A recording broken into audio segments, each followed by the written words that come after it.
Hello, everyone. My name is Gretchen Rowe, and it's my pleasure to spend a little bit of time with you and share a topic that is really important to me, the secret to why your student might struggle with math.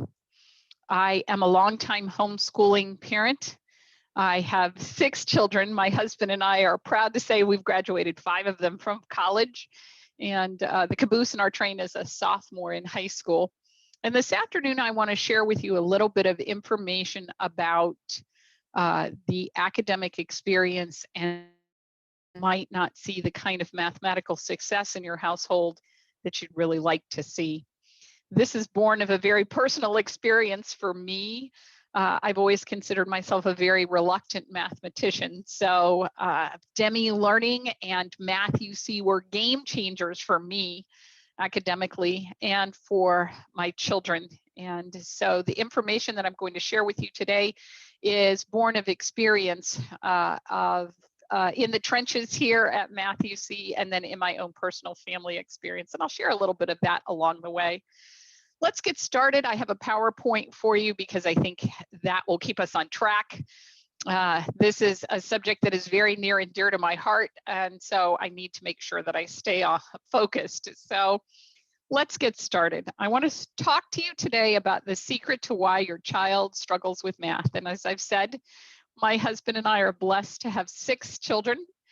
3 of them are married, and so that means we have a house full of chaos, and I wouldn't trade it for the world. I'm an only child. I was born a tiny adult, and I'm going to speak a little bit about how that affected my homeschool experiences in a little while, but this is my favorite picture of all of us together. And it's a little dated because the little kid in the striped shirt is now 15 and he's taller than I am.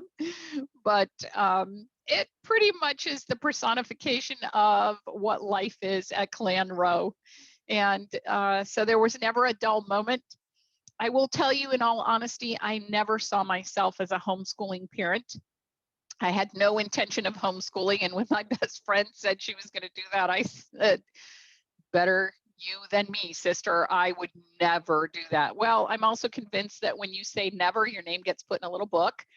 And whatever you said never about comes to pass, because I also said I was never having children. And you can see by the picture, we've got a crowd. So today, let's talk about mathematics. And here's my agenda. I want to talk about the root of math anxiety and why so many of us are anxious about doing math and even more anxious about doing math with our children. I want to talk about how math instruction begins. I'm going to take you down a little bit of a road. My degree is in child development.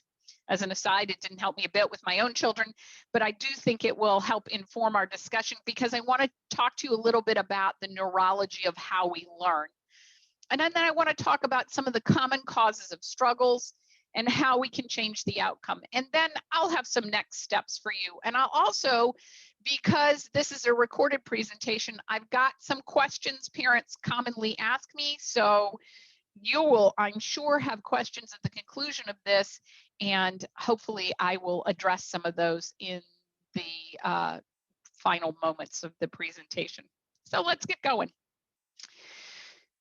The anxiety of mathematics. What is the adult version? So why do we struggle mathematically? And I may be talking to you and you think math is the best thing on the planet. I can't relate to that. I have always been a hesitant mathematician. And here are some of the reasons that we become that hesitant mathematician. Maybe it was a pace that didn't fit us. In other words, the class moved on and you weren't ready to move on. And so then you became behind. Or maybe you had the feeling that you were the only one in the class who didn't understand. Or there's that perception that we're just not math smart. And I have this conversation with parents every day here at Demme Learning who will say to me, I am not very good at math, and so I don't know how I would teach my children math. And you know, maybe you have a peer or more than one peer who got it and made you feel less.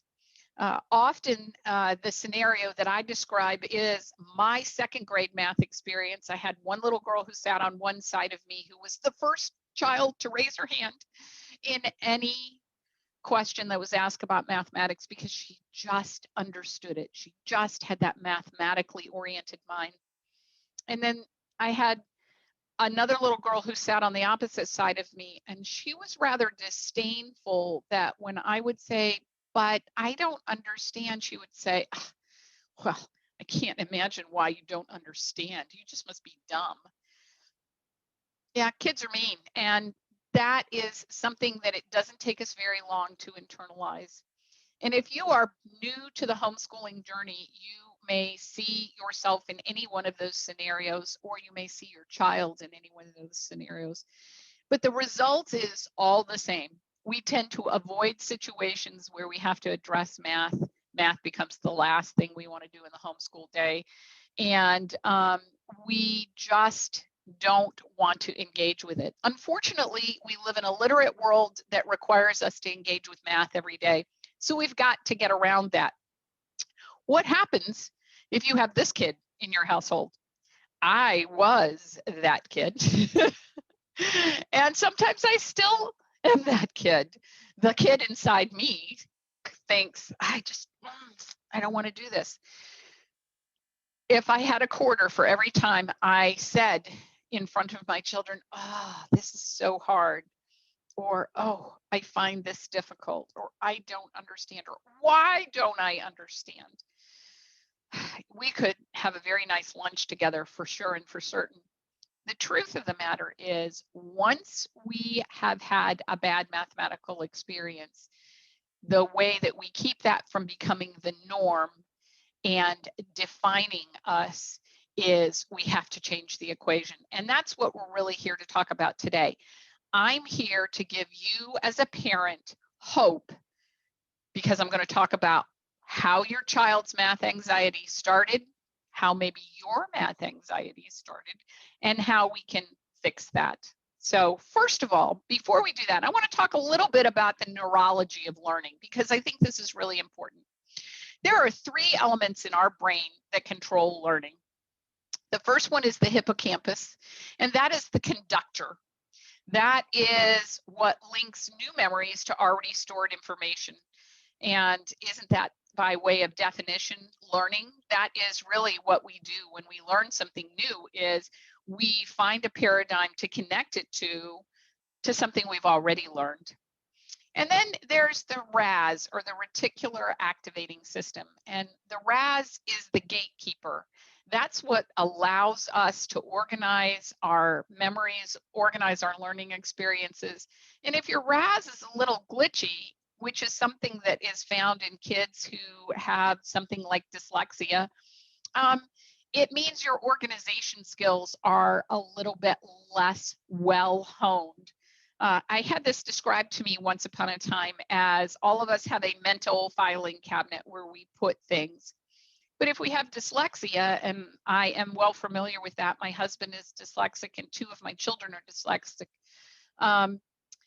that filing cabinet might look like a laundry basket. So when a dyslexic takes information in and sticks it in their file cabinet, it kind of looks like a laundry basket full of papers. So when you ask them a question, they've got to go dig through that laundry basket and retrieve that memory.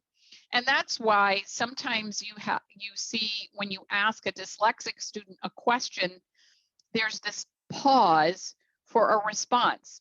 Why am I bringing this up? Well, the reason I'm bringing it up is because I'm going to talk later about assessing a student's skill set. And one of the things that we use at Demme Learning to assess a skill set is we talk about recall and how quickly recall can occur for factual content. And with a dyslexic student, their recall is always going to be a little bit longer curve. With my 21-year-old son, I often recall the game Pong. And I'm probably dating myself here. Many of you don't know what I'm talking about, but some of you will remember the game that had a split screen on your television and this thing that kind of moved back and forth and bounced different directions. And that's what I envision it's like when I ask my dyslexic children a question. It has to bounce back and forth between their ears before they can answer me. Does that mean they don't know the answer? No. It just means that it takes a little bit longer for their RAS to allow them to connect the dots and respond appropriately. The third element that I want to talk about in your brain that controls learning is a tiny, tiny organ. It sits right here at the very base of your spine, and it is Grand Central Station with a fear switch. I chose that definition from a dear friend of mine. Her name is Dr. Karen Halinga, and she holds a PhD in reading recovery. And she has taught me some of the elements that I'm sharing with you here today. I want you to know that Dr. Halinga says that when that amygdala closes up or clamps down or shuts down, it does so because it has perceived some degree of anxiety. And when anxiety is perceived, our body automatically produces cortisol. And when the amygdala senses cortisol, the amygdala goes shoop and just ceases to allow learning to occur.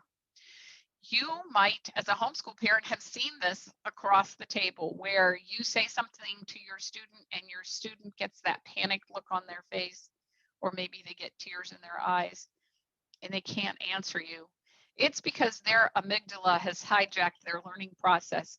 And it takes up to 15 minutes for that amygdala to relax again. Learning will not occur in that period of time. As parents, it's up to us to be able to provide our kids some grace in that moment and allow that amygdala to allow learning to begin again. Toward that end, I want to talk about one more element with regard to the brain, and that has to do with neurotransmitters. And I've already said the word cortisol. Cortisol is the enemy of an optimal learning experience. That is what generates our flight or fight response. It is a physiological change and causes emotional distraction. And that would be a very succinct definition of how I felt when I encountered mathematics, a physiological change causing emotional distraction.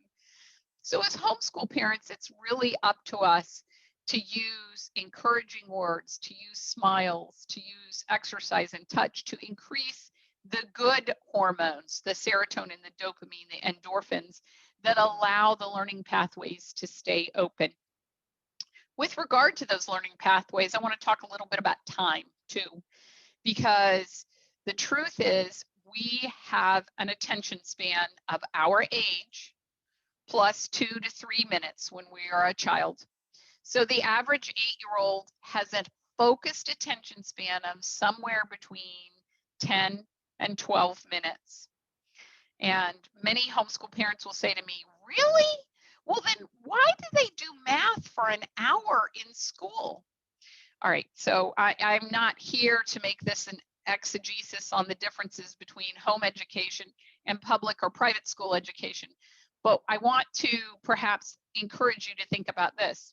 In a classroom, there's anywhere between 25 and 35 students that have to be encouraged to be on the same sheet of music, if you will, before that academic experience can begin. So in that hour of instruction, there is likely 15 minutes of focused energy on learning. And so we as homeschool parents, particularly when we're really new to home academics, we think, oh, I need to spend an hour in math a day. And we certainly can, because as adults, we have the ability to have that focused attention for that period of time. But our students can't. And what we are doing, particularly if we have a student who really wants to please us, is we have a student who has given it their very best for 10 to 15 minutes. And then the rest of that time becomes an exercise in perseverance. So let me encourage you to think about that as you structure your academic experiences, not just for math, but for everything. But today, I want it to be my math example. So now I want to get into talking a little bit about how does mathematical learning occur, what are the important elements, and what can we do to facilitate that. Any good mathematical learning is done with a process. And the very first thing that happens is we have to learn to do something called subitize. Subitizing means when you see my 2 dice up there on the screen with a 4 and a 3 on it, you don't count the black dots. You know that's a 4 and you know that's a 3. Now, interestingly enough, a student who is a diagnosed dyscalculiac or who has dyscalculia struggles with this concept and may very well count all 4 of those dots and all 3 of those dots every time they see that die. That's not what we're talking about today. What we're talking about is a student who maybe has some mathematical glitches and what can we do to address those glitches. So the next slide I have, I realize I have, in my perfectionism, I have words that have blended together there. So I'm going to apologize in advance and we're going to move on and we're going to talk about mathematics being a process. In mathematics research, particularly in elementary education, the optimum experience mathematically is to walk through these stages that you see here. The first is the concrete stage. That's where we can bring as many senses as possible to the table to study something so that we can have full understanding. And that is a tremendous advantage to a student who might have dyslexia because we can step around what might be glitchy. The second process in mathematics is the representational stage. What do we see in our head when we're asked to do a computation? And very often it's the representational stage that gets missed in traditional mathematics instruction. As a matter of fact, most mathematics instruction start at what is really the abstract stage. The abstract stage is those Arabic numerals, and those Arabic numerals can cause us an enormous amount of frustration. Excuse me.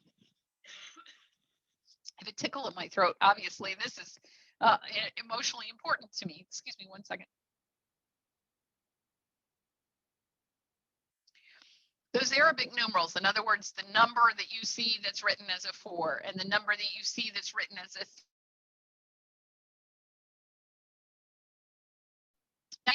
And unfortunately, unless we have a paradigm that we can hang that on clearly, it can cause challenges, particularly for a young student.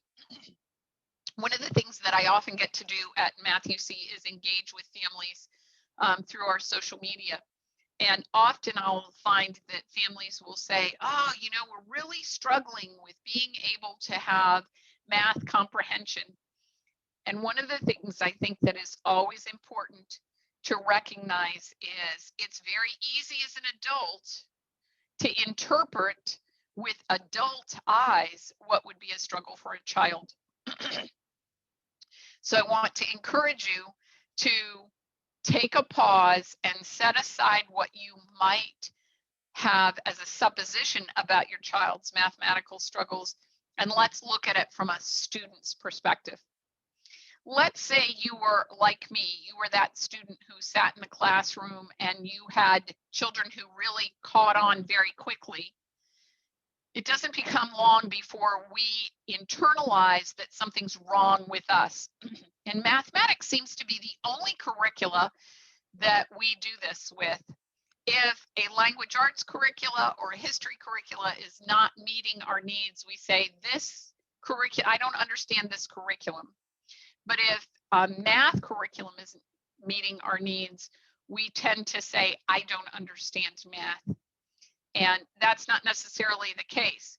What it may be is, as this graphic indicates on the screen, we may have had a mathematical experience that left 1 or 2 of these elements out of the sequence, and that may be why you do not have a thorough understanding.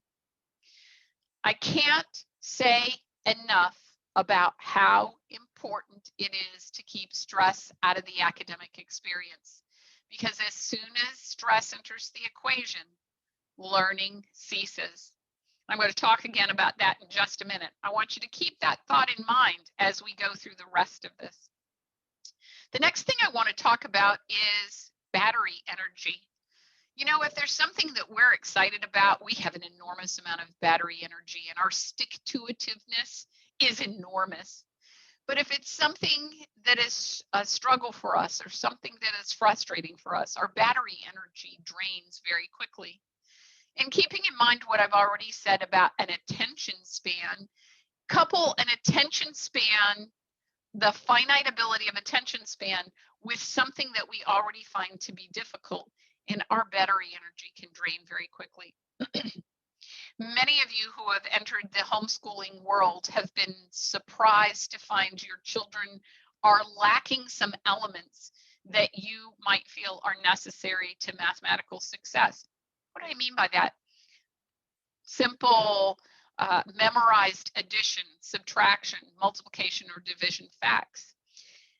Very often as parents, this is what we resort to. And I have to tell you straight up that flashcards are not a solution, because flashcards do not teach. They only reinforce what you already know. And they can be a tremendous source of anxiety. I'll give you an example. We are sitting down together, you and I, and you're my student. And so I pick up a cute little card and I say, all right, what's 3 plus 4? And you say 7. And I say, great. What's 2 plus 4? And you say 6. And I say, that's awesome. And then I say, what's 6 plus 7? And you say, and I say, oh, come on, you knew this yesterday. Now, if you are me or you are that parent, first of all, let me absolve you of guilt, because we've all been that parent. We want our children to get it. But the challenge is, what I did when I waggled that flashcard at my child is I just introduced stress into the learning sequence. And now, even if my child did know what 6 plus 7 is, they can't recall it, because that amygdala has done that very thing of clamping down on their learning pathways. So let me encourage you, instead of banging your head against the wall, instead of doing the same thing, you know, they say the definition of insanity is doing the same thing repeatedly, expecting a different result. Let's talk about, what do you do when the wheels come off the wagon? How do we know how to fix our child's mathematical struggles? Very often our default in this day and age is to say, wow, does my kid have a math disability? You know, is there a possibility here that my child has a math disability? Or maybe my child does have a math disability. They've been diagnosed with a math disability in a classroom environment. In both those instances, I have to tell you, very often at Demme Learning, we find that the math disability is actually a weak foundation. You all remember the story of the 3 little pigs. You know, one pig built his house out of straw, one pig built his house out of sticks, and then the third pig, the only one who was still around at the end of the story, built his house out of bricks. What we want to do is we want to replace the straw house and the stick house with a brick house. And at Math UC, we have found a tremendous amount of success in doing that. Here's how we translate that success. We've created an intervention. It's called AIM, for addition and subtraction. AIM is an acronym. It stands for Accelerated Individualized Mastery. This is not a level of math. This is instead an opportunity to right the ship for something that is not working well. Often parents will come to us and they'll say, we're really struggling mathematically and we really don't understand why. And we have a variety of diagnostic tools available to us. And over the years, we see again and again where the challenge is a student who hasn't committed their simple computational facts to memory. Why would that be a problem? I ask you to do a division problem, a long division problem. And here's where the wheels often come off a student's wagon, because when you do long division, you have to bring addition, subtraction, and multiplication to the table in the process of doing that long division. So I, as the student, am sitting here working on a long division problem, and I have to step out of the long division problem to do a simple computational addition fact. Every time I have to step away from a problem, it increases the length of time, and it increases the probability that I'll make an error when I step back in. Well, if you make enough errors, it becomes a frustrating experience. And after a while, you just feel like you're banging your head against the wall. So you don't want to continue that process. So the truth of the matter is, we've got to focus on a way to be able to fix what's broken. And, you know, here in the US education system, because education is driven not by academic excellence, but by legislative agenda, often teachers don't have any choice. They give a child the number line, they give a child a 100 chart, they give a child a multiplication table, they give them a calculator, and they say, just use that and move on. But every one of those devices and tools requires a student to step out of the equation they're working on and to count. So we saw this at Math UC so often that over the last 5 years, we've collaborated with over 700 families to create AIM for addition and subtraction. This program is designed for students who is at least 8 years old. Why, Gretchen, do you use it with an older student? Well, because we need a student to have some mathematical chops. And if you're sitting here listening to me as the parent of a 7-year-old student, you may be saying, well, why can't I do this with my 7-year-old? In most instances, we find that students do not have enough mathematical experience to apply the strategies that are taught in AIM for addition and subtraction and do it successfully. Often, they have an incomplete understanding of place value, or they haven't worked enough with word problems to have a solid word problem comprehension. The purpose of AIM for addition and subtraction is to replace the ineffective with effective strategies. And in order for us to do that, we have to give our students permission to tell us what they don't know. If you've been at the homeschooling game for a little while, you know how much your children want you to be happy. You know that phrase, if mama ain't happy, nobody happy. The truth of the matter is, we have to allow our children to say, I don't know the answer to that, and for there to be no repercussions, but instead to be encouragement to be truthful. And kids will go to extraordinary lengths, particularly if they're an older child, to hide what they don't know. So the first thing that we do with AIM for addition and subtraction is we have a diagnostic tool and we evaluate that student. What does that student know today, right now? And we try to strive to keep that stress out of the equation. So we ask you to do the evaluation in small increments. It might take you 3 days to complete that evaluation process, but the information we gain from that is valuable. Being able to have that information then allows us to know how to work with the student through the auspices of the AIM for addition and subtraction and change their mathematical perspective.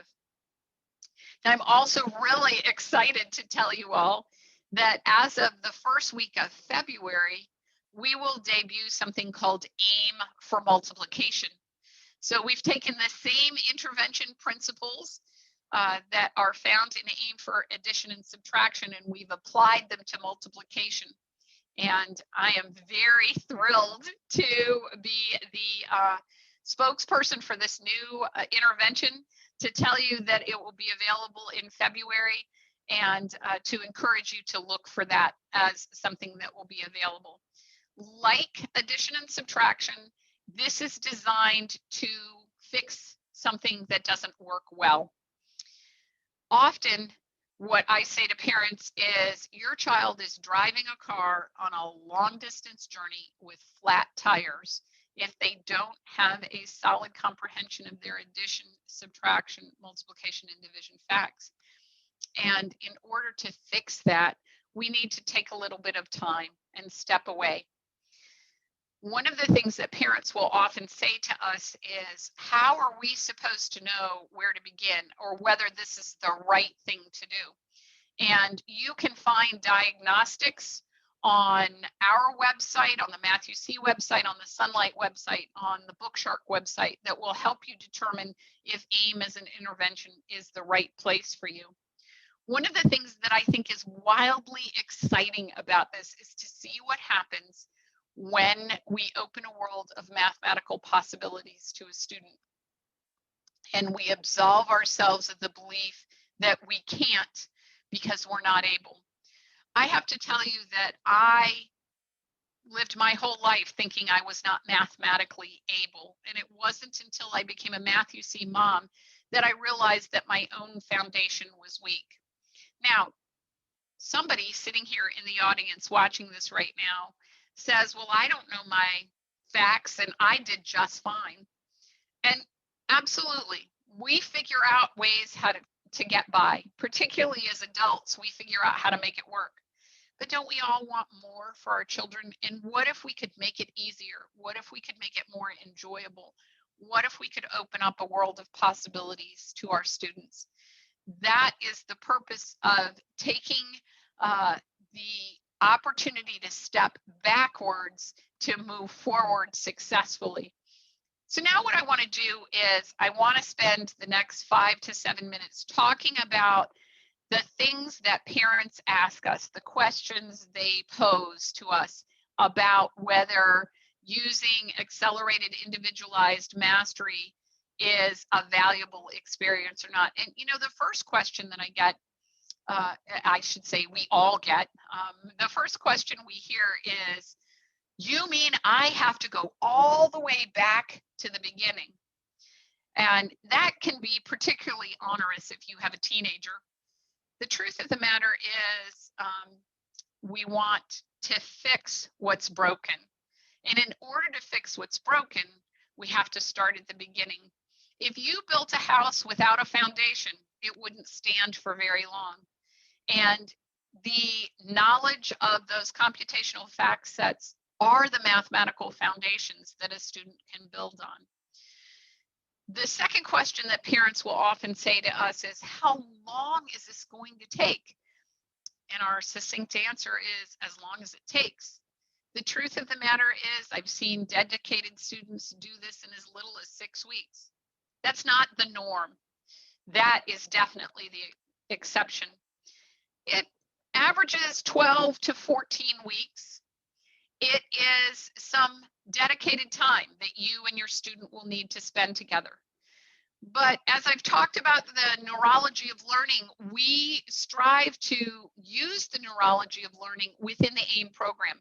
So we're going to work with you to figure out how to maximize your time and your investment of time to make that as profitable as possible. It does mean that you'll need to work with your student. Can a student successfully use the AIM program by themselves?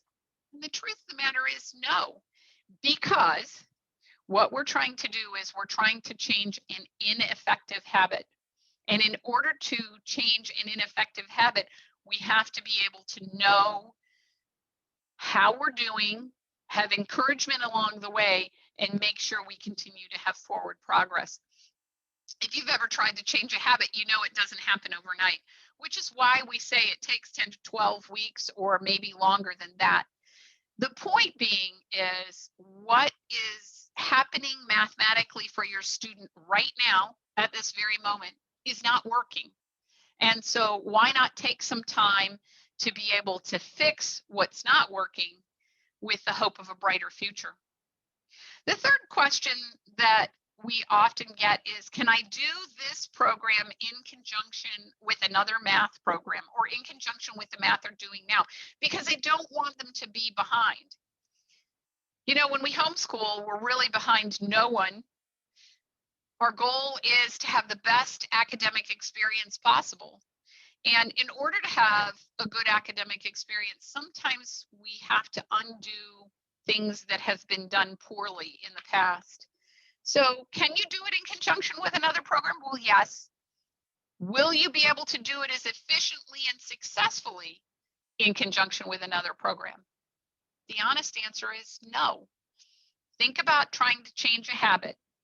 If you continue to engage in that habit, it makes it harder to change. So if you are doing the daily mechanics of mathematics in one discipline and then trying to use an intervention program to change the ineffective strategies that you're applying in another instance, it's difficult. And our default is always to default to what is habit.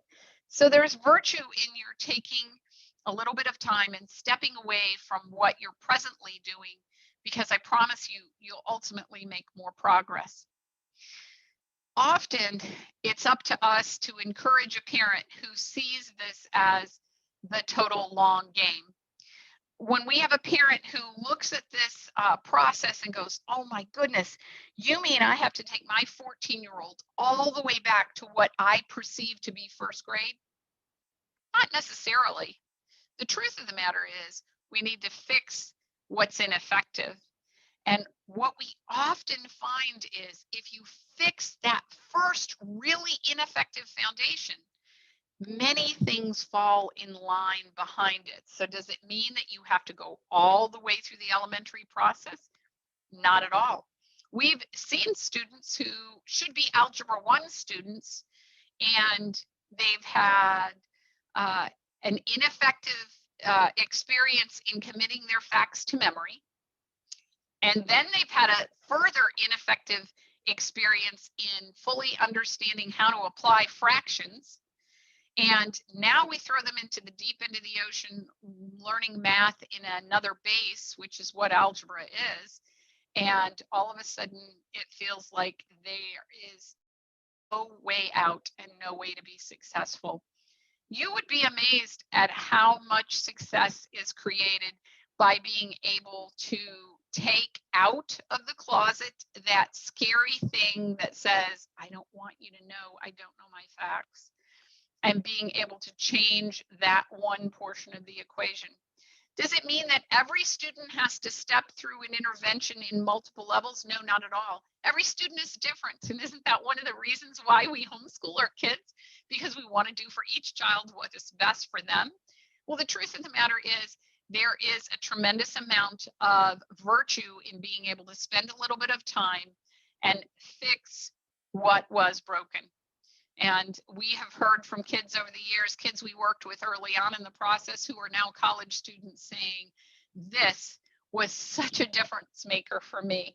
And we hope we find that to be the same for you as well. So is there a secret to why your child struggles in math? Yes. Do they want you to know? Maybe not. Is there virtue in your finding out what the struggle is and being able to fix that? Absolutely, 100%. The last question we often get is, what happens afterwards? You mean I'm going to go all the way back to addition and subtraction, and then what happens? Well, like as I've already said, every child is different. And the journey for your child will be different than the journey was for mine. But I did promise you at the beginning that I would give you a little bit of background. I have a very personal experience with this righting the ship. My fifth child is my dyslexic son, and he didn't learn to read until he was 9 and a half. And I figured I probably was going to torture him enough in teaching him to read. So I actually farmed out his mathematics, and he loved his math co-op. He got decent grades, B's and C's. And at the end or somewhere in the middle of his 9th grade year, he said to his father and I want to go to high school because I want to swim competitively. And I have to tell you, I had a panic attack because I did not know how on earth Duncan was going to be ready mathematically to go to high school. But again, turning back to Math UC, we stepped back into Math UC and we figured out what was a mathematical shortcoming for him. And for Duncan, it wasn't computational math. I had tortured him into knowing his addition, subtraction, and multiplication facts. I was that parent who waggled that card at him and just insisted, despite the fact that he was in tears, I insisted that he learn his facts. But there were other things that he had gaps with. So we were able to step back into those things and fill those gaps.